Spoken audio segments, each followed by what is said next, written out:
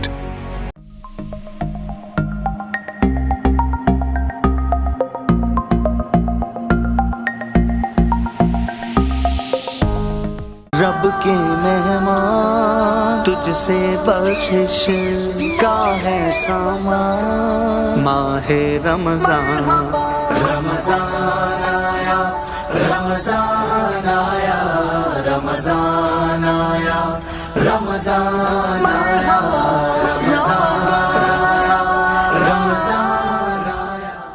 सुकून पाया है बेकसी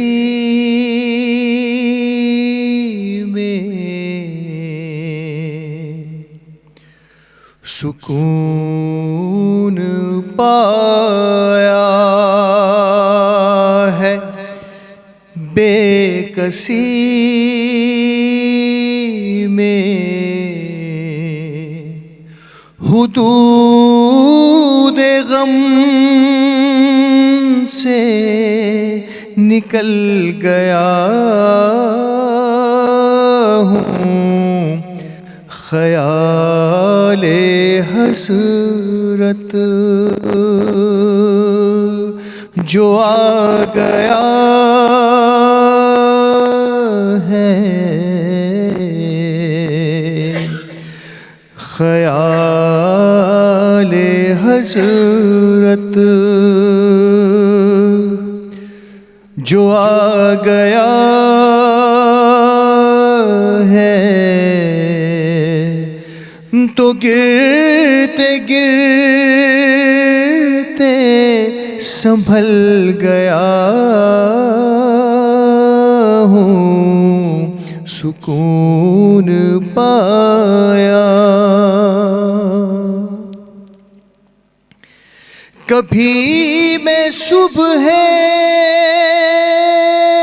जल गया हूँ, कभी मैं शाम में अबद गया हूँ। कभी मैं सुबह अज़ल गया हूँ, कभी मैं शाम में अबद गया हूँ। तलाशे जाना में कितनी मंजिल खुदा ही जाने, निकल गया हूँ। तलाशे जाना में कितनी मंजिल खुदा ही जाने, निकल गया हूँ।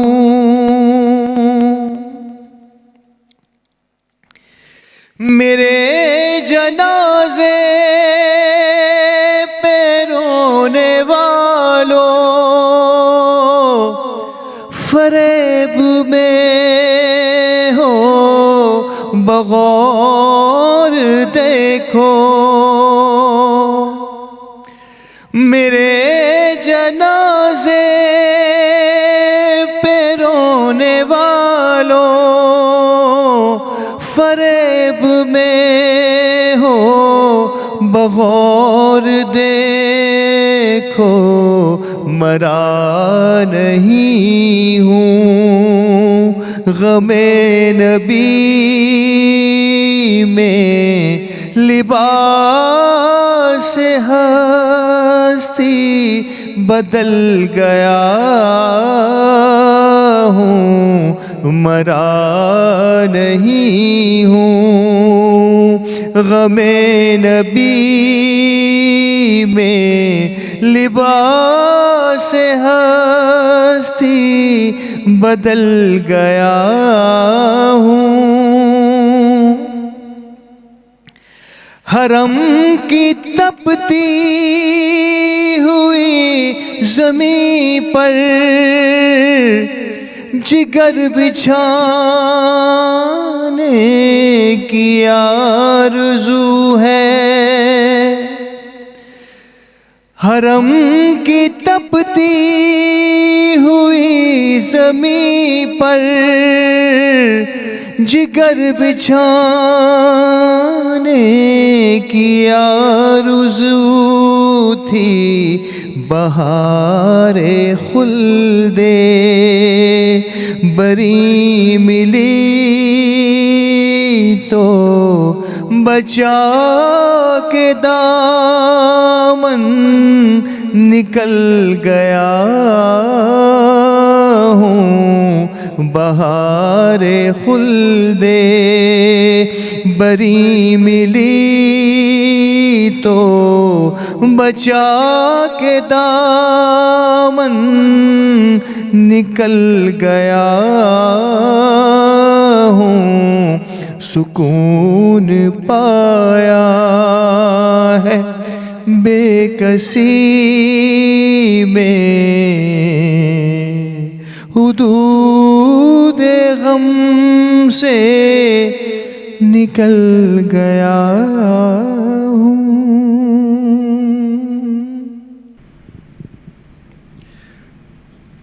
जज़ाकुल्लाह खैर। आज की इस पुरसआदत महफ़िल में नात रसूल मकबूल सल्लल्लाहु अलैहि वसल्लम से आगाज़ करने की सआदत मुझे नसीब हुई, और यकीनी तौर पर रमज़ान के इस बाबरकत मौके पर और बेमन टीवी HD की इस पुरसोज़ नेमत है रमज़ान की ट्रांसमिशन में ये सआदत यकीनी तौर पर मेरे लिए इंतहाई फ़ख्र की बात है। और यकीनी तौर पर नाज़रीन कराम, रमज़ान के इस बाबरकत महीने में हमारी पूरी कोशिश है कि ऐसी ही पुरसआदत और रूह परवर मौके आते रहें, मैं और आप सब हम मिलकर इससे पूरा इस रहमत भरे रमज़ान का पूरा फ़ायदा उठा सकें। हमारी इस ट्रांसमिशन को आप सब तक पहुंचाने के लिए जिन करम फरमाओं का हमें मुसलसल तावन हासिल रहता है, उनमें हमारे टाइटल स्पॉन्सर अल जदीद प्रॉपर्टीज़, जबकि हमारे दीगर पावर्ड बाय स्पॉन्सर्स में Sameena builders and developers, okay state and builders, Rumi group builders and developers, थारा ग्रुप ऑफ कंपनीज़ और तालू एसोसिएट और दीगर तमाम हमारे डायमंड, गोल्ड और सिल्वर स्पॉन्सर्स और हमारे गिफ्ट हैम्पर पार्टनर्स, जिनके हम दिल की गहराइयों से मशकूर हैं कि उन्होंने इस ट्रांसमिशन को आप तक पहुंचाने के लिए हमारे साथ ताउन फरमाया। नाज़रीन कराम, आज के हमारे इस रहमत है मेहमान सेगमेंट में जिस शख्सियत को हमने दावत मदू किया है और आज दावत दी है, जिनसे आज हम बात करें इनकी ज़िंदगी के हवाले से, इनके काम के हवाले से और जो कारहाय नुमायाँ उन्होंने अंजाम दिए हैं अपनी इस समाजी ज़िंदगी में, मुख्तसर सी समाजी ज़िंदगी में कहूँगा, कोई दहाइयाँ नहीं हो गई, कोई 40-50 साल नहीं हो गए, लेकिन यकीनन जब मैं इनसे बात करूँगा और इनकी वो कारहाय नुमायाँ जो उन्होंने गुज़िश्ता 10 से 12 सालों में दिए हैं, यकीनी तौर पर ये किसी तौर भी कम नहीं है। आप बाय प्रोफेशन यकीनी तौर पर एक ज़माने में और अब भी अल्हम्दुलिल्लाह सीनियर सेल्स मैनेजर हैं स्टेट लाइफ के और गोल्ड मेडलिस्ट हैं और यकीनी तौर पर अपने शोबे के सीनियर तरीन लोगों में से एक हैं। लेकिन एक और इससे बड़ा तारुफ इनका कि एक खुदाई खिदमतगार हैं और ख़ास तौर पर सेहत के शोबे में आपकी खिदमत गुज़िश्ता 12 से 13 सालों से फ़ातिमा बाई ताई मेमोरियल हॉस्पिटल में एज एन एडमिनिस्ट्रेटर, और ये एज एन एडमिनिस्ट्रेटर ऑनररी एजाज़ी काम करते हैं। इनकी कोई तनख्वाह नहीं है, इनकी कोई सैलरी नहीं है और कमोबेश मैं और आप जानते हैं कि इस हॉस्पिटल को इस मकाम तक पहुंचाने में गुज़िश्ता 12 सालों से पूरी खिदमत पेश कर रहे हैं और आगे भी ऐसे ही कुछ इरादे हैं जो हम इनसे ज़रूर मालूम करेंगे। मेरे साथ जनाब मोहम्मद रफ़ीक फ़तानी साहब मौजूद हैं। अस्सलाम वालेकुम रफ़ीक साहब, सबसे पहले बहुत शुक्रिया अपने कीमती वक्त में से वक्त निकालने के लिए। यकीनी तौर पर इफ्तार से पहले का वक्त है और इस मौके पर यकीनन हर शख्स की कोशिश होती है कि वो घर में पहुँचे और अपने वक्त मुकर्ररा पर, लेकिन आपके बारे में तो यकीनी तौर पर घर पर पहुँचना या किसी भी काम के लिए अगर किसी ख़ुदाई खिदमत का दावा हो तो बड़ी मुश्किल होती है कि कोई ये आपको बचा सके। आप सबसे पहले अपना काम छोड़कर वो काम करते हैं जो किसी न किसी के हवाले से होता है। तो मैं आगाज़ करूँगा आपके इसी हॉस्पिटल से कि फ़ातिमा ताई हॉस्पिटल को आपने 2011 में ज्वाइन किया। 2011 से लेके अब तक की रफ़ीक साहब सूरत हाल को आप अपने अल्फाज में कैसे बयान करेंगे जब आप उस वक्त दाखिल हुए और अल्हम्दुलिल्लाह आज इस हॉस्पिटल में आपको तकरीबन 13 साल के करीब होने को आ रहे हैं। जब 2011 में जब मैंने इंटर किया था तो उतना कोई ख़ास करके वो नहीं थे हॉस्पिटल लगे। आस्ते आस्ते डेवलप होते होते हमारे जो चेयरमैन साहब हैं और आसिफ मजीद साहब प्रेसिडेंट साहब हैं, जो उन्होंने हमारे को बहुत मदद की, उनकी सपोर्ट की वजह से हमने बहुत कुछ आगे बढ़े। और यह है कि इन्होंने पूरी मेरे को हमें इजाज़त दी कि अपनी मर्ज़ी से आप जो चाहे कर सकते हो। आपको फ्रीडम और आज़ादी बहुत है काम करने की। फ्रीडम, हाँ। और माशाल्लाह हम इनके कहने पे हर काम अपने हिसाब से करते रहे और आज अल्लाह का शुक्र अदा करते हैं कि हमारी हॉस्पिटल जो है अभी काफ़ी बेहतर हो रही है। यकीनी तौर पर हॉस्पिटल के हवाले से बहुत बातें हैं, बहुत सारे सवालात हैं जो मैं आपसे करूंगा, लेकिन पहले मैं आपकी ज़ाती ज़िंदगी के हवाले से भी कुछ जानने की मुझे बड़ी तमन्ना हो गई है। इसकी वजह यह है कि कोई शख्स 12-15 साल तक मुसलसल किसी इदारे के साथ बिना किसी मुद्दों मुआवजा जुड़ा हुआ है और अब इसके बगैर यकीनी तौर पर बहुत से लोग कहते हैं कि रफ़ीक साहब के बगैर जो है ना हॉस्पिटल का आगे बढ़ना बड़ा मुश्किल से नजर नो डाउट किसी के आने ना जाने से काम रुकता नहीं है। अब मैं पहले आपको थोड़ा सा लोगों को बताना चाहूँगा कि आपकी इब्तिदाई ज़िंदगी कहाँ गुजरी और किस तरह से आप अपब्रिंगिंग हुए, कौन से इलाकों में, कहाँ आप पले बढ़े, कहाँ आपकी इब्तिदाई तालीम हुई, कहाँ आपने मज़ीद तालीम हासिल की? मज़ीद तालीम तो हमने बांग्लादेश में की, बीकॉम तक पढ़ा। आपकी इब्तिदाई ज़िंदगी बांग्लादेश तक 22-23 साल में गुजरे। इसके बाद फिर पाकिस्तान आए 1971। पाकिस्तान में 1971 में आप जो है वो पाकिस्तान तशरीफ ले आए। ये उसी वक्त की बात है जब सुकूत ढाका कहते हैं। उस वक्त के ढाका फॉल जब हुआ उस वक्त की कुछ यादें हैं, किस तरह से आना हुआ, क्या हालात थे उस वक्त? मैं अगर बांग्लादेश की बात करूँ, बांग्लादेश हम जो है ना हर साल आते थे कराची। अच्छा। और एक महीने यहाँ रहते थे, 11 महीना बांग्लादेश में रहते थे। ठीक है। तो पूरी फैमिली आती थी। इसमें जनाब अब ऐसा है कि 1971 में जब आए तो हमें महसूस नहीं, हम तो 1 महीने के लिए आए थे, पता चला कि जनाब वहाँ ढाका फॉल हो गया, इसके बाद इंडिया और पाकिस्तान में जगह और हुई, इसके बाद जो है ना फिर नहीं हुआ। यानी कि आप उस वक्त पाकिस्तान में ही थे जिस वक्त ये सारे मामला हुए, तो ये मैं कहूँगा एक तरीके से आपकी खुशकिस्मती, वरना आने वालों को तो बहुत सारी मुश्किलात झेलनी पड़ी है, बहुत तकलीफें हुई हैं। इसके बाद फिर बांग्लादेश जाना हुआ? नहीं, इसके बाद से अब तक जो है 71 से लेके अब तक फिर आपका बांग्लादेश कोई नहीं जाना। क्या कुछ, क्योंकि आप आए वहाँ से और इसके बाद फिर वापस नहीं गए, क्या कुछ छोड़ के आए यादों के अलावा, और क्या कुछ छोड़ के आए? मालूम मता की अगर बात की, बहुत कुछ छोड़ के आ गए। वहीं यहाँ तक कि हमारे वालिद साहब तो थे आदम जी जूट मिल के जनरल मैनेजर थे। हाँ, वो तो, और हम तो स्टूडेंट लाइफ थी हमारी। जी, समझ इसके बाद फिर जब हमने अचानक आना हुआ कि 1 महीने के लिए आए थे कराची, तो इसके बाद फिर सब कुछ छोड़, जो चीज़ थी वहाँ रह गई, यहाँ के लोग यहाँ रह गए, हर चीज़। हम तो 3 जोड़े कपड़े लेके आए थे। क्या बात है, मतलब यानी कि ये कितने बड़ा जज्बा होता है। नाज़रीन कराम, मैं आपको बताना चाह रहा हूँ कि 71 से लेके इसके बाद फिर वो पाकिस्तान से बांग्लादेश इनका जाना नहीं हुआ, और आए थे 1 माह के लिए, पूरी फैमिली, अपना सब कुछ, घर बार सब कुछ वहीं था, कारोबार वहीं था, काम वहीं था, जॉब्स वहीं थी, और जनरल मैनेजर के ओहदे पर इनके वालिद मोहतरम फाइज थे वहाँ आदम जी जूट मिल में। और इनके अंडर में कितनी ब्रांचेस थी जो आपके वालिद साहब? 17 ब्रांच, 17 ब्रांच के मालिक समझो से एक तरीके से। कितना एतमाद था सर आदम जी हाजी दाऊद को आपके वालिद मोहतरम पर? एतमाद इतना था कि जना मेरे वालिद साहब जो है ना, जो जूट ग्रो होती थी ना, तो उसका सौदा करके आते थे कि ये जो है ना, ये चीज़ मेरा है, ये आदम जी को देना है। वो खाली पौधा देख के जो है ना, इतना इनका दिमाग में था कि भाई ये जो है ग्रो, जो जूट जो निकलेगा ना अच्छी quality, B bottom A bottom कुछ हिसाब था इनका। जी। हाँ, तो यानी कि वो पौधा देख के समझ जाते थे, एक्सपीरियंस की बुनियाद पर, अपने तजुर्बे की बुनियाद पर। तभी तो आदम जी जूट मिल में संभाला। वो बहुत बड़ी मिल थी, 1-2 बड़ी। कितने लोग काम करते हैं, उनको अंदाजा कभी वालिद साहब से जिक्र हुआ हो वहाँ पे? हज़ारों से तो नहीं, लेकिन कहते हैं कि चल के जो है ना आदमी मुआयना नहीं कर सकता था, जीप गाड़ी में जाते थे, पूरी मुआयना करने के लिए बाहर की कोई आदमी आता था तो जीप गाड़ी से जाते थे, ऐसे चल के नहीं जाते। बहुत बड़ी जगह थी। आज भी जूट में तो बांग्लादेश का एक बहुत बड़ा नाम है दुनिया भर में, इसमें कोई शक की बात नहीं है। जूट ग्रो एबंडेंटली इन पाकिस्तान। अच्छा, सबसे ज़्यादा जूट की जो ग्रोइंग है वो उसी इलाके में होती है, और नो डाउट एक्सपोर्टर भी हैं, और बहुत बड़ा मशहूर है इस हवाले से। स्टेट लाइफ की पहले थोड़ी सी ज़िंदगी के बारे में थोड़ा सा मैं चाहूँगा कि स्टेट लाइफ की ज़िंदगी भी आपकी है, और आप जो है वो सीनियर सेल्स मैनेजर रहे हैं, गोल्ड मेडलिस्ट भी हैं। 1989 से स्टेट लाइफ ज्वाइन किया मैंने एज ए सेल्स रिप्रेजेंटेटिव, फिर इसके बाद सेल्स ऑफिसर, फिर इसके बाद सेल्स मैनेजर, फिर सीनियर सेल्स मैनेजर। इसी तरह आस्ते आस्ते हम बढ़ते रहे। लेकिन यह है कि 1989 से लेकर अप्रॉक्सीमेटली 34.5 ईयर्स मेरे को स्टेट लाइफ में हो चुका है। अभी भी हूँ मैं, अभी भी हैं वो। और कितना मज़ीद रहने का इरादा है स्टेट लाइफ में? जब तक जिंदगी है, जब तक लाइफ है या स्टेट लाइफ है?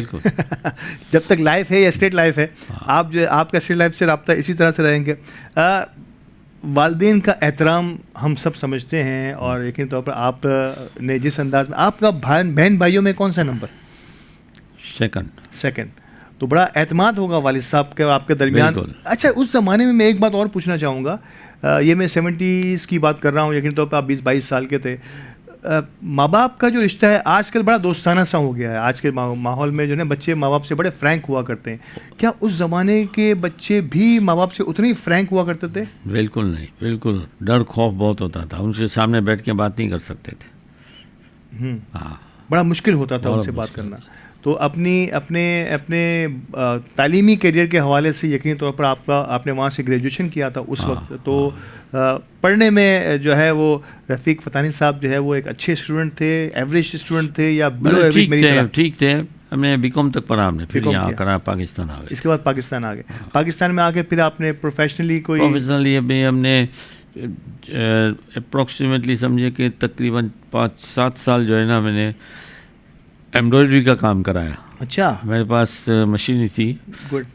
ये हमारी बंदर रोड पे ईदगाह क्लॉथ मार्केट होती थी, जामा क्लॉथ। जी बिल्कुल। वहाँ मेरी और एक दुकान होती थी, शॉप रखी थी हमने, वो वहाँ हमने मशीनें लगाई, इसके बाद काम शुरू किया। उस वक्त पे हमने मशीनों जो पफ मशीन आती थी तो इसके जो सलवार के पाइचे बनते थे वो मैंने इंट्रोडक्शन कराया था। अच्छा, ये इससे पहले नहीं बना करते थे? जी हाँ, मैं देखता था उसमें। हाँ, उसमें जो डिज़ाइन बनते थे उस किस्म की, बहुत कुछ किया हमने। मैंने इसका वो नई नई इन्वेंशंस जो है ना वो आपकी लाइफ में हमेशा से आती रही है। अच्छा, एक और चीज़, वालिद साहब को कभी रिग्रेट रहा कि इतना सब कुछ हम बांग्लादेश में छोड़ के आए हैं, अब यहाँ से क्या नए सिरे से आगाज़ करना पड़ा आपको? नहीं, वालिद साहब तो फिर तो वहाँ से आने के बाद फिर रिटायर हो गए, क्योंकि उनको वो हार्ट का प्रॉब्लम था, तो फिर उन्होंने फिर घर पे रहे। अच्छा, यहाँ बैठ के यहाँ आने के बाद फिर कुछ उन्होंने चाय की पत्ती का काम शुरू किया, ये सब अपने पर्सनल काम करते रहे। लेकिन इसके बाद फिर वो बाकायदा प्रॉपर तरीके से उन्होंने कहीं जॉब भी नहीं की और अपना कोई बिजनेस भी नहीं किया, रिटायर थे। फिर रिटायर, और फिर इसके बाद वो सारी जिम्मेदारी आप बच्चों पर आ गई। हाँ बिल्कुल, मेरे बड़े भाई थे, वो भी मैंने काम अच्छा करते थे, लेकिन अब उनका इंतकाल हो गया। नाज़रीन कराम, मोहतरम रफ़ीक फ़तानी साहब से गुफ्तगू का सिलसिला जारी है और इनकी ज़िंदगी के कई नशेब व फराज, कई अप एंड डाउन से हम बड़े जो महसूस भी हो रहे हैं। बहुत कुछ हमें सीखने को भी मिलता है हमारे बुज़ुर्गों से जब इस अंदाज़ की बातचीत होती है।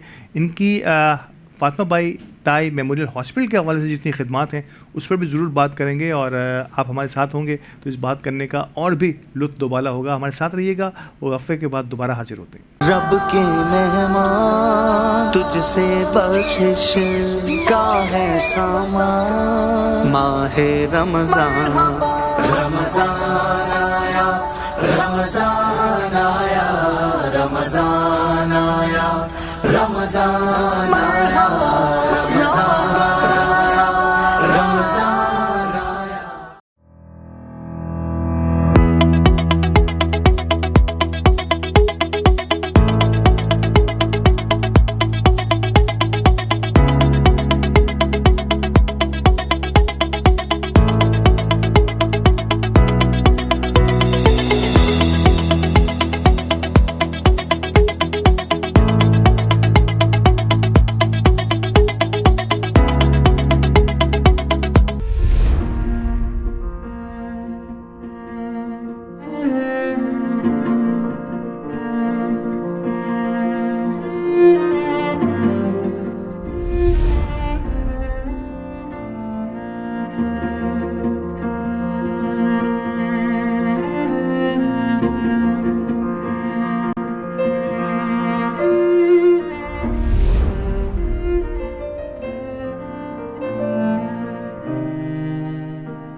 रब के मेहमान तुझसे बख्शिश का है सामान, माहे रमज़ान रमज़ान आया, रमज़ान आया, रमज़ान आया, रमज़ान आया, रमज़ान आया, रमज़ान आया। खुशामदीद एक बार फिर, रहमत है मेहमान के इस हमारे रमज़ान ट्रांसमिशन के खुसूसी एपिसोड में।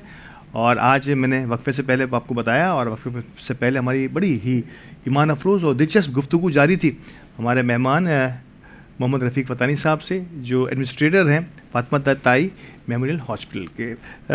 जब एक बात और वक्फे के दौरान ही आपसे गुफ्तगू भी हुई, सर आदम जी हम सब के लिए रोल मॉडल हैं, और सर आदम जी हाजी दाऊद ने मेमन बरदरी के लिए जितनी खिदमात पेश की हैं, मैं मतलब जितना भी हम इनका शुक्रिया अदा करें वो कम है कि अल्लाह पाक ने हमें इस एक ऐसी हस्ती से नवाजा कि जिन्होंने एजुकेशन पर हमारी बरादरी के लिए इतना काम किया है। क़याम पाकिस्तान की तो क्या ही बात है, जितना उन्होंने कायदे आज़म के साथी होने का हक़ अदा किया, पाकिस्तानी होने का हक़ अदा किया, उतना ही उन्होंने जो है वो मेमन बरादरी के लिए भी काम किया। और ऐसी अजीम शख्सियत से आपके वालिद साहब यकीनी तौर पर ऑन एंड ऑफ मिलते रहते होंगे, कैसे उनके घरेलू ताल्लुकात कैसे थे आपकी फ़ैमिली के और सर आदम जी हाजी दाऊद की आदम जी दाऊद के तो मुलाकात नहीं हुई हमारी, लेकिन इनके बेटे जो है सर आदम जी के, गुल मोहम्मद आदम जी, हनीफ आदम जी, उनके साथ अच्छा हमारे साथ भी हमारे घर पे भी आते थे। अच्छा, हाँ, यानी कि फैमिली रिलेशनशिप थे वो, और बड़ा अच्छे से मिलते थे वो आप लोगों से। और यही वो लोग होते हैं बड़े लोगों के, जो इनकी जो नस्लें होती हैं वो हमेशा अपने बुज़ुर्गों को भूलती नहीं है। उनके जो सबॉर्डिनेटर्स होते हैं, उनसे प्यार करने वाले लोग होते हैं, जो उनके साथ अपना रख रखाव रख चुके होते हैं, उनके साथ ही वो मिलने की पूरी कोशिश करते हैं। अच्छा, अब थोड़ा सा मैं आपके सोशल करियर की तरफ आऊँगा। कब पहली मर्तबा आप सोशल सेक्टर में दाखिल हुए, और ऐसे दाखिल हुए हैं आपके 2011 में तो आप चेयरमैन बने, इससे पहले चेयरमैन नहीं, 2004 में तो आप जो है वो एडमिनिस्ट्रेटर बने। इसके बाद आप कैसे इसका आगाज कैसे होता है आपकी सोशल लाइफ? एक दफ़ा अब ब्लॉक C1 माने जमात की एक बिल्डिंग है आयशा नगर में, ठीक है। तो उसमें जो है ना हनीफ मियानुर साहब वगैरह सब आए थे, तो मैं भी ऐसी इनके अंदर एंटर हुआ, बात हो रही थी, तो मैंने भी सुन रहा था, कोई तकरीब हो रही थी, तो इससे क्योंकि सबको इन्होंने चाबियाँ दे दी। अच्छा, यानी कि आयशा नगर में जो एक ब्लॉक है, जो जेतपुर में एसोसिएशन की जानिब से लोगों को दिया जाना था, 102 फ्लैट जो है ना इन्होंने जमात वालों ने 102 फ्लैट थे उस वक्त, माशाल्लाह सबको इन्होंने चाबियाँ दी थी। उस वक्त पे मैं भी बैठे हुए थे, मैं बैठा था। वो असल में हनीफ मियानुर साहब तो है ना, कुछ हमारी जान पहचान अच्छी थी, तो उन्होंने मेरे को एक बात की कि रफ़ीक पता नहीं अब जो है ना तुम जमात के अंदर एंटर हो, लेकिन जेतपुर से मैं कभी भी वास्ता नहीं रखा था, लेकिन उस दिन फर्स्ट टाइम मेरे को हनीफ मियानुर साहब ने जो है ना मेरे को कहा कि आप करो। पहले कभी भी नहीं किसी समाजी काम किसी भी नहीं। उन्होंने क्या कहा रह जाने, मैंने इनकी एक सोच थी मेरे को कि ये जनाब हनीफ मियानुर साहब इतनी अपनी पूरी ज़िंदगी गुजार चुके, दे चुके हो, हाँ, तो उनको देख के जो ना हमारे भी जज्बा तय जागा कि हम भी कुछ करें, तो उसी वो दिन से जो हमने काम शुरू किया। सरपरस्ती में फिर मैं थोड़ा सा और आपके हॉस्पिटल को थोड़ा सा 1-2 मिनट और वक्फ कर लेता हूँ। हनीफ मियानुर साहब की ज़िंदगी को आपने कैसा पाया, क्या काम करते थे वो? हनीफ मियानुर साहब ने जो काम करके किया कोई नहीं करता, क्योंकि अपनी पूरी ज़िंदगी दे दी जमात को। ठीक है, बिल्कुल सही। और इनके पास उनके अंदर इतनी एबिलिटी थी कि जो कोई मांगने वाला आ जाता था ना, तो उनको किसी मना नहीं करते थे, वहीं बैठे बैठे आधा पौने घंटे के दिन का मसला हल करके घर भेज देते थे। पैसा अभी मकान की ज़रूरत है, कोई किसी चीज़ की ज़रूरत है, वहीं बैठे बैठे कर देंगे। बहुत उन्होंने गरीबों के लिए बहुत काम किया, बहुत खुदाई खिदमत। अब इन्होंने रज़ाक मियानुर साहब ये कर रहे हैं, इनके भाई, बिल्कुल उनको वही जो करते थे वो रज़ाक मियानुर साहब करते हैं। और उन्होंने मुझे एक इंटरव्यू में कहा भी, रज़ाक मियानुर साहब जो है उन्होंने अपने इंटरव्यू में मुझे बताया भी था कि अपने भाई की लेगेसी को हम आगे बढ़ाएंगे, और जब जहाँ भी हमारी ज़रूरत पड़ेगी, ना सिर्फ जेतपुर मेमन एसोसिएशन के लोगों के लिए बल्कि उन तमाम लोगों के लिए जो ज़रूरतमंद हैं, जिनका साइकिल किसी न किसी वजह से रुक जाता है, हम उसको सपोर्ट करते रहेंगे। और ये बड़ा ही ज़बरदस्त काम है। हनीफ मियानुर साहब के साथ आपने, अब आप इस हॉस्पिटल के एडमिनिस्ट्रेटर की हैसियत से कब नामजद हुए, या कब आपने इसका आगाज़ किया? 2011 में तो मैंने एंटर किया था, लेकिन वो इसी तरह काम करते थे, लेकिन फिर इन्होंने 2-3 साल 4 साल के बाद जो है ना, इन्होंने फिर हमें एडमिनिस्ट्रेटर का ओहदा दिया। पहले तो ऐसे ही करते थे, ठीक है, लेकिन बाकायदा लेटर दिया इन्होंने 2004 या 5 में। 4 या 5 में आप एक मुकम्मल तौर पर एडमिनिस्ट्रेटर के, तो 4-5 नहीं, 14 4 या 5 साल के बाद जो है, 14 या 15 में आप कह सकते हैं कि आपने जो है एक मुकम्मल तौर पर एडमिनिस्ट्रेटर की हैसियत से सब चीज़ संभाली। उससे तो 3-4 सालों में आपने एक से असल के मेरी भी डिमांड थी कि भाई ये कोई ओहदा दे तो सही तरह दीजिए, तो उन्होंने कहा कि एज एडमिनिस्ट्रेटर हम आपको देते हैं, आप काम करते हो? बोला हाँ करूँगा। फिर इसके बाद उन्होंने मेरे को ओहदा दिया ऑनररी, मैंने मतलब पैसे नहीं लेंगे, ऑनररी। उन्होंने अप्रिशिएट किया कि हाँ भाई ऑनररी काम करना है तो अच्छी बात है। जितने भी हमारे कमेटी के मेंबर हैं सब ऑनररी काम करते हैं, कोई पेमेंट नहीं है। मेरे चेयरमैन भी 1 रुपया नहीं लेता। समझ रहा हूँ मैं ऑनररी काम करना, और इस लेवल पे करना भी बहुत बड़ी बात होती है नाज़रीन कराम। अच्छा, अब एक उस ऑनररी चेयरमैनशिप में, ऑनररी एडमिनिस्ट्रेशनशिप में जब आप आगे बढ़े 3-4 साल का आपको तजुर्बा हो गया था हॉस्पिटल के अंदर रहने का, बिल्कुल। और अब आप जब इस मौके पर आए हैं तो आप समझते हैं कि हॉस्पिटल को ज़रूरत थी एक ऐसे एडमिनिस्ट्रेटर की उस वक्त के वो तमाम मामलात को देख सके, और आपको इस चीज़ का भरपूर तजुर्बा हो गया था? हाँ, जब एक्सपीरियंस जब हो जाता है ना तो इसके बाद तो उनको भी समझ आ गई कि हाँ भाई कि एडमिनिस्ट्रेटर हमें बाहर से लाने की ज़रूरत नहीं, इसी से हम काम कराए तो बहुत है।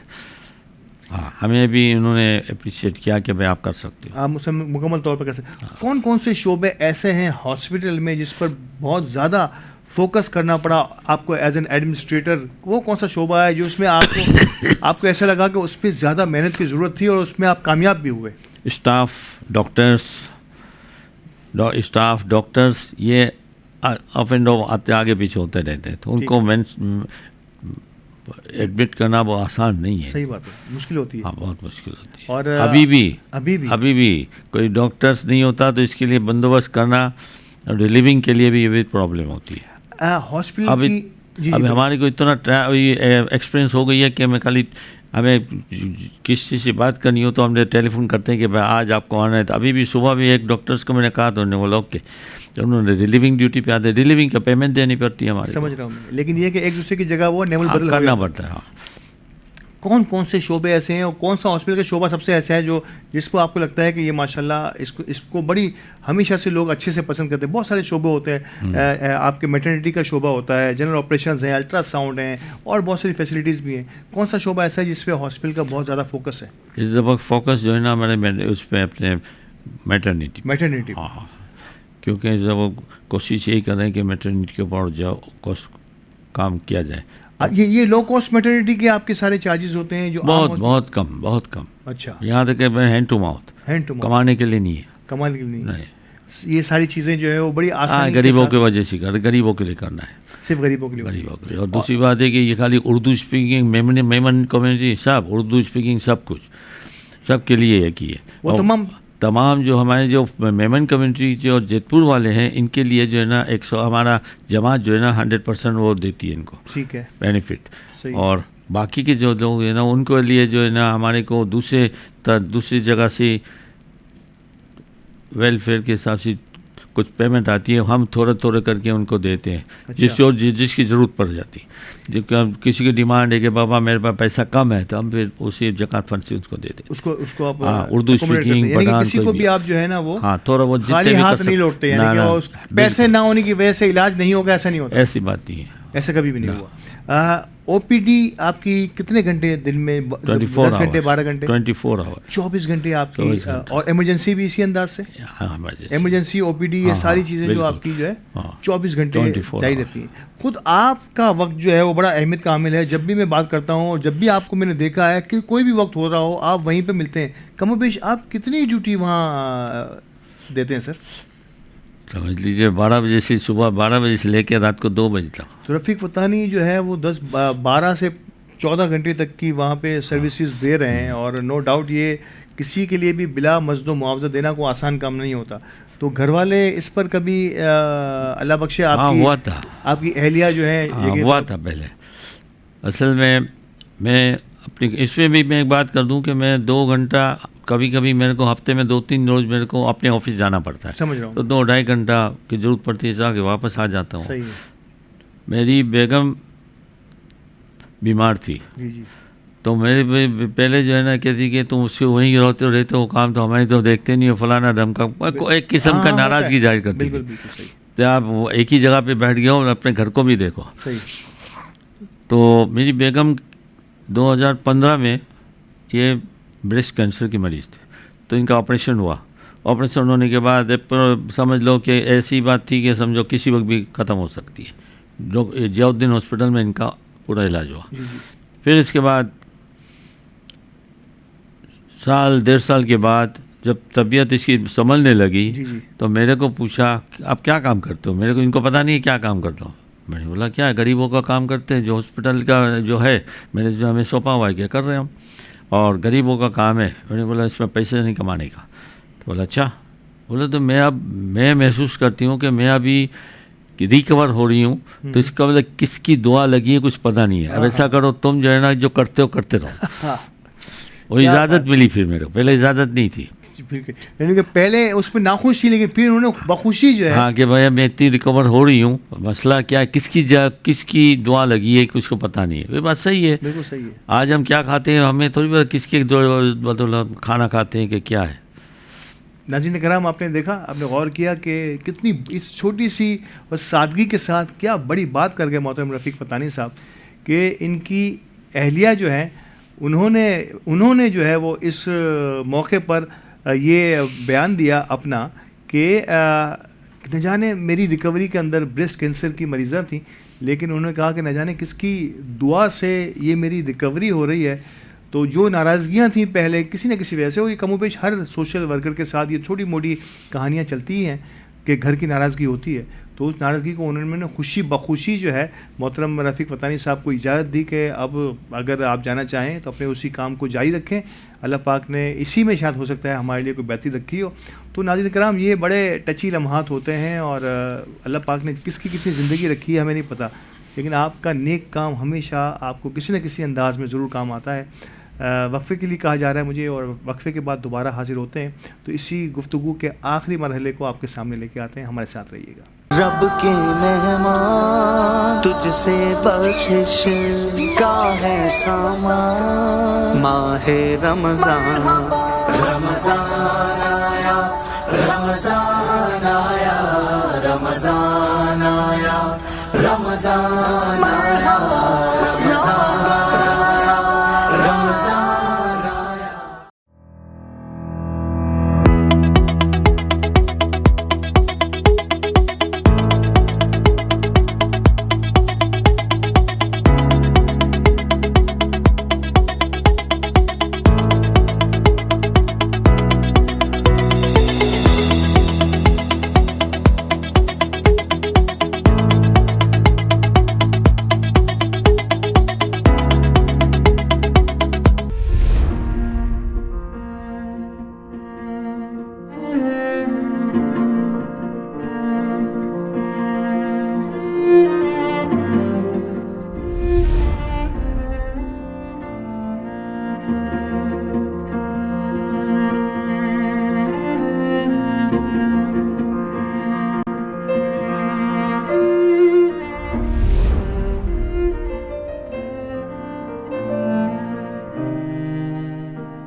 रब के मेहमान तुझसे बख्शिश का है सामान, माहे रमज़ान रमज़ान आया, रमज़ान आया, रमज़ान आया, रमज़ान आया, रमज़ान आया, रमज़ान आया।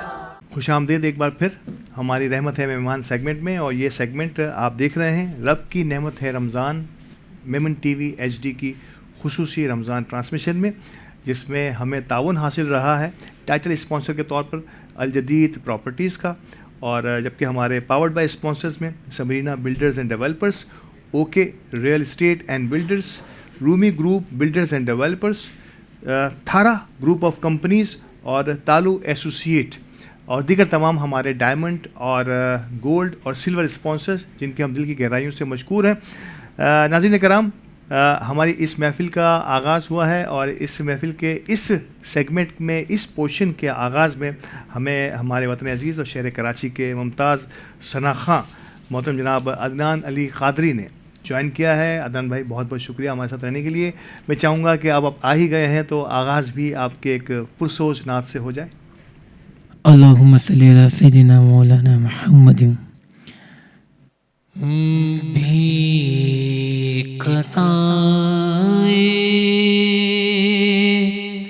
नबी मोहतशम हो मेरे आका निगाहे करम हो भी कताए नबी मोहतशम हो मेरे आका निगाहे करम हो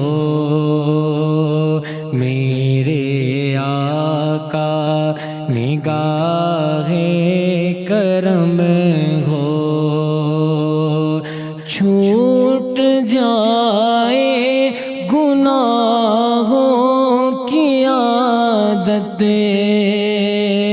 रब की दिल से करूं मैं इबादत छूट जाए गुनाहों की आदत रब के दिल से करूं मैं इबादत ऐसी कर दे तू नज़रे इनायत बस तेरे गम में माहे रिसालत दिल तड़पता रहे आँखें नम हो मेरे आका निगाहे करम हो मेरे आका निगाहे करम हो है तमन्ना मेरी मेरे दिल पर देख लूं काश हर साल आकर तेरी मस्जिद के मेहराब मिंबर और रोज़े का कैफ मंज़र इस गुनाहगार पर भी करम हो मेरे आका निगाहे करम हो मेरे आका निगाहे करम हो और याद आता है मुझको वो मंज़र याद आता है मुझको वो मंज़र जब चला था मदीने से दिलबर मुझसे तरफ कल्ब था आँख दीते उससे गरीब अर्ज़ ये थी ज़ुबां पर बार बार आऊं ऐसा करम हो मेरे आका निगाहे करम हो भी कताए नबी मोहतशम हो मेरे आका निगाहे करम हो। सुभान अल्लाह। अदनान अली कादरी, बहुत बहुत शुक्रिया अदनान भाई, एक माहौल बनाया आपने हमारी आज की इस महफ़िल के इस सेगमेंट का। और यकीनी तौर पर जब भी नाज़रीन कराम हम देखते हैं कि हमारी रमज़ान ट्रांसमिशन में कोई भी खुश अलहान नात ख्वाह नात से हमारे किसी सेगमेंट या किसी एक ख़ास मरहले का आगाज़ करता है तो एक नई रूह सी आ जाती है हमारे इस प्रोग्राम में। और अदनान अली क़ादरी साहब ने यकीनी तौर पे आज एक बार फिर हमारे इस प्रोग्राम को रौनक बख्शी। बहुत शुक्रिया अदनान हमारे साथ रहने के लिए। आखिरी कुछ सवालात मेरे जहन में मज़ीद आ रहे हैं। मैं चाहूँगा कि आपसे आज जो है पूरी तरह जितनी सर्विसेज आप अपने हॉस्पिटल को दे रहे हैं और जिस अंदाज से दे रहे हैं तो शायद ये सवालात वो सवालात कम हैं। मुझे आपसे बहुत बात करनी चाहिए लेकिन क्योंकि आपके जवाबात बड़े मुख्तसर होते हैं तो मेरे सवालात बढ़ जाते हैं। फ़तानी साहब, एक बड़ी अहम तरीन बात, चेयरमैन जो है किसी भी हॉस्पिटल का, किसी भी कमेटी का, आसिफ भाई ने एक जो पूरी टीम, आसिफ मजीद पानावाला की मैं बात कर रहा हूँ, सदर जैतपुर मेमन एसोसिएशन, उन्होंने अपनी पूरी टीम को जिस अंदाज से सेट किया है, यानी जिसे कहते हैं ना एज एन कैप्टन जो है, जिस तरह से ग्राउंड में फील्डिंग सेट होती है, हर बंदे को, हर मेंबर को, हर एग्जीक्यूटिव मेंबर को, मैनेजिंग कमेटी के मेंबर को एक ख़ास टास्क भी दिया है उन्होंने। और इसमें यकीनी तौर पर आपके ये इस हॉस्पिटल का टास्क, फातिमा बाई ताई मेमोरियल हॉस्पिटल का टास्क जो है वो चेयरमैन अमीन सुल्तानपुर वाला साहब को दिया गया है। पहले तो ये बताइए कि बहैसियत शख्सियत अमीन सुल्तानपुर वाला साहब को आप कैसे देखते हैं? बहुत अच्छा, क्योंकि इनकी सुपरविजन के ऊपर जो हमें जो काम करना है वो बहुत अच्छी तरह हम काम करते हैं और उनकी पूरी छूट है। आप अपनी मर्ज़ी से करो, हर काम कर सकते हो। जब भी हमें ज़रूरत पड़ती है तो हम चेयरमैन को इन्फॉर्म करते हैं। चेयरमैन की रहनुमाई हमारे ऊपर है। चेयरमैन साहब जो बड़े नो डाउट बड़ी मेहनत करनी पड़ती है एक चेयरमैन को, बिल्कुल बहुत बड़ी जिम्मेदारी होती है चेयरमैन पर। तो टीम बिल्डिंग के अंदर आपने अमीन सुल्तानपुर के समय सबके साथ मिलकर, तमाम डॉक्टर्स आप हो गए और दीगर जितना भी बड़ा स्टाफ, छोटा स्टाफ, CMOs भी होते हैं, एडमिनिस्ट्रेटर के साथ साथ और भी बहुत सारे लोग होते हैं जो इस लेवल पर अपना काम कर रहे होते हैं। तो चेयरमैन साहब का उन सब के साथ कैसा रवैया होता है? बहुत अच्छा रवैया, हर तरह से इनकी रहनुमाई है, माने डॉक्टर्स की भी, पैरामेडिकल स्टाफ से, सब चीज़, सब लोगों से, और इन सारी चीज़ों को वो बहुत बेहतरीन अंदाज में लेके चलते हैं। अखराजात जो हॉस्पिटल के होते हैं, मैंने लास्ट में आपकी सालाना रिपोर्ट को पढ़ रहा था, जो परफॉर्मेंस रिपोर्ट होती है जैतपुर मेमन एसोसिएशन की और आपकी इस हॉस्पिटल की भी, तो उसमें मैंने ये बड़ी हैरत अंगेज़ बात देखी कि जितने भी हमारे हॉस्पिटल्स होते हैं, ख़ास तौर पे जो ट्रस्ट के हॉस्पिटल होते हैं या जमातों के ज़रिए इंतज़ाम चलते हैं, उनमें जो है कहीं ना कहीं फ़ंड्स की ज़रूरत पड़ती है।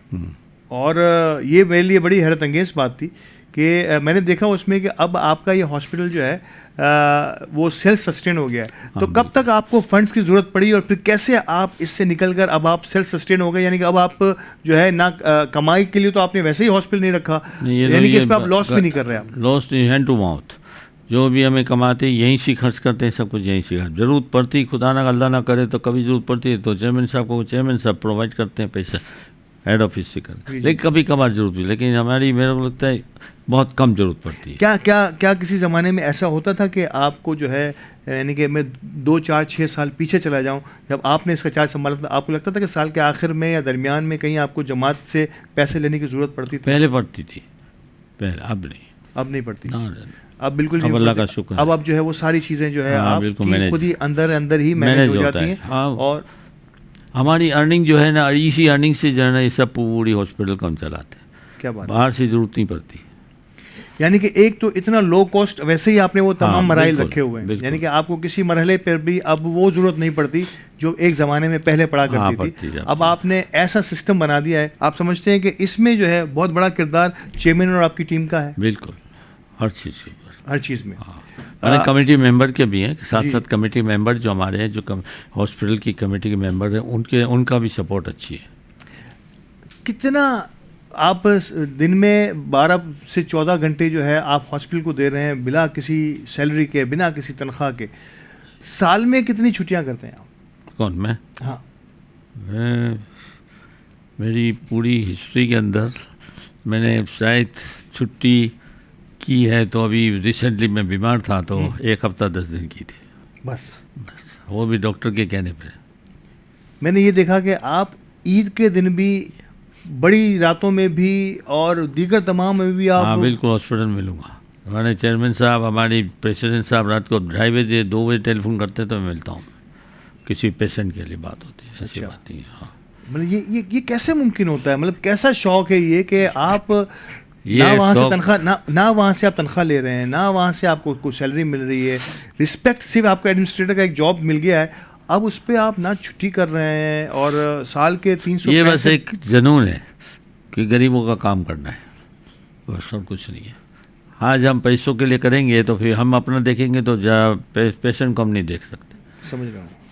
पेशेंट को जब देख सकता हूँ कि मैं अपने आप को इस चीज़ से बालतर कर दूँ कि भाई मेरे को तनख्वाह नहीं, पैसा नहीं चाहिए, मैं अपने पैसों के चक्कर में रहूँगा तो पेशेंट का काम नहीं कर सकता। ये बात तो तय है इस बात की, जब इंसान अपनी किसी फरमाइशों पे या हाँ, फिर अपनी बेकार किसी है। ज़रूरतों पे जाएगा फिर नहीं कर सकता। तो दीगर ज़रूरतों से इसका ध्यान हट जाता है और लोगों और ज़रूरतमंदों की यकीनी तौर पर ये नहीं जो होगा। चीज़ें जो है वो बड़ी इसमें मुतासिर होती हैं।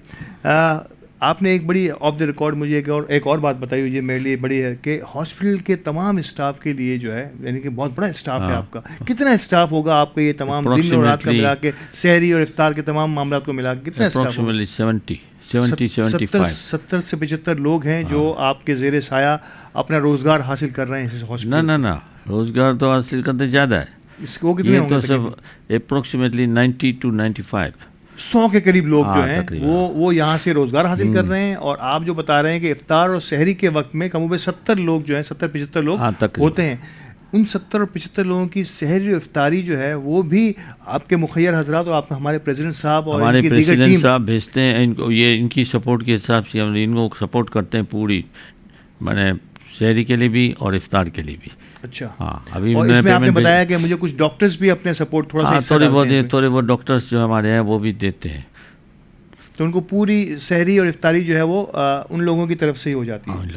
और ये बड़ी खुशाइंद बात है कि हमारे इनको प्रेसिडेंट साहब भेजते किसी को कहीं जाने की जरूरत वो नहीं अपने पड़ती। अकाउंट से देते हैं। अच्छा हाँ, सदर आसिफ मजीद साहब जो आसिफ हैं, मजीद वो साहब अपने account अकाउंट से भेजते हैं हमारे को पैसा, और अच्छा पैसा। इसका बर्डन जो है वो हॉस्पिटल पर नहीं होता। बिल्कुल, हॉस्पिटल का जमात को भी नहीं पड़ता। अच्छा, ये अपनी पर्सनल उनकी अपनी ख्वाहिश personal होती है कि हाँ, हॉस्पिटल का अमला जो है हाँ। वो हॉस्पिटल में बैठ के इफ्तार भी करे और सहरी भी करे, जो जिस वक्त मौजूद है वहाँ पे।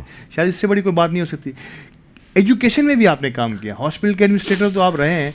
आप जैतपुर मेमन अकेडमी का जो कैंपस 2 है उसमें भी आपने हाँ, मैंने तकरीबन 2 साल काम किया। वो आपका तो फिर क्यों आपको एजुकेशन में ज़्यादा मज़ा नहीं आया, या आपको किसी खास मकसद के लिए यहाँ भेजा गया था, किसी खास चीज़ के लिए, नहीं, और फिर आप वहीं चले गए? हॉस्पिटल को काम देखने के बाद उन्होंने हमारे चेयरमैन साहब सलीम लाखानी साहब तक कह रहे थे कि भाई आप हमारी स्कूल को भी देखो थोड़ा। जी जी। तो फिर थोड़ा बहुत हमने देखना शुरू किया, तो फिर करते करते काफ़ी हमें अंदर चले गए। मैंने यहाँ तक कि बच्चे समझो पढ़ रहे हैं तो बच्चे के पीछे साइड पे जाके हम बैठ जाते थे, और टीचर क्या पढ़ाती है जो हमें पता चल जाए क्या करते हैं, हम कभी कभी टोक भी देते थे कि भैया आपने ये किया, ये इसका ना मीनिंग्स क्या बताओ।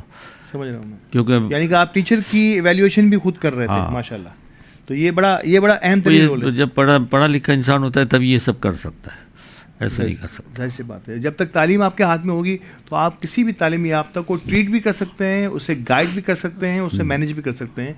तो यही वो शोबा है कि अब एजुकेशन अपनी हेल्थ के साथ साथ एजुकेशन के शोबे में भी अपनी खिदमात भी पेश की हैं मोहतरम रफ़ीक पतानी साहब ने, और इनकी पूरी कोशिश होती है कि जिस शोबे में भी इनको फ़िट किया जाए। कुछ लोग ज़िंदगी में इसी ही सलाहियतें लेके उभरते हैं कि उनको जिस भी शोबे में नाज़रीन कराम रखा जाए वो उसमें पूरा फ़िट आते हैं, कि कुछ कोशिश पूरी करते हैं, और रफ़ीक पतानी साहब उनमें से एक हैं।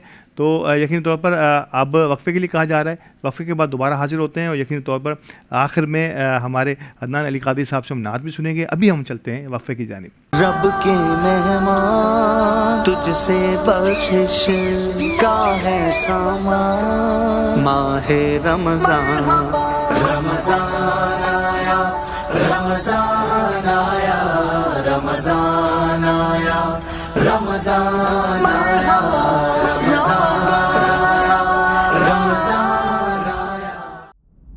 मुझे सुबह के बारे में जो चीज पसंद है वो है ताज़ा ठंडी हवा, पुरसकून खामोशी में परिंदों की चहचहाहट। सुबह सवेरे कम्युनिटी में जॉगिंग एक कामयाब दिन के लिए जरूरी है। खूबसूरत सुबह का आगाज। क्या आपको पता है मुझे अपनी सुबह क्यों पसंद है? क्योंकि मैं ऐसी ही एक जगह उठती हूँ, अल जदीद गल्फ हिल्स। जहां आप बना सकते हैं अपने ख्वाबों की ताबीर। गल्फ हिल्स में पहले से मौजूद 24/7 security, 13 lush green parks, cycling track, jogging track और जरूरत जिंदगी की हर सहूलत। एक ऐसी जगह जहां जिंदगी आपको तलाश करती है। अल जदीद प्रॉपर्टीज, आपके बेहतर मुस्तकबिल का ज़ामिन।